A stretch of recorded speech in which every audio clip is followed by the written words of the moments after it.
All right, continuing to look at the 5-1, 5-2 quiz. This is question 4, where you were given a polynomial and asked to factor that polynomial.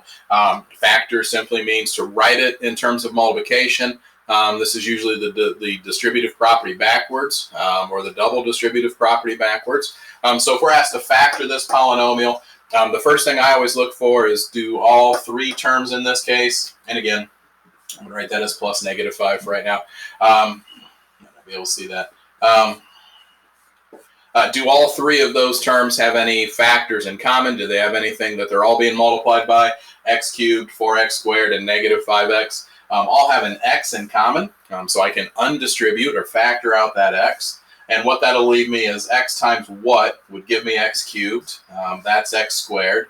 X times what would give me 4x squared.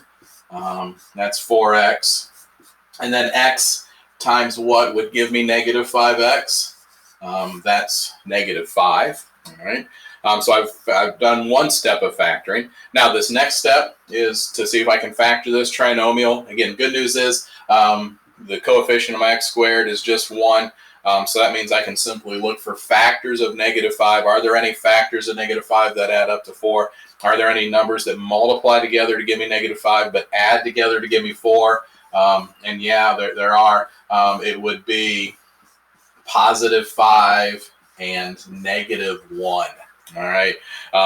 Again, 5 times -1 is -5, and 5 plus -1 is 4. So now we have factored that the original polynomial.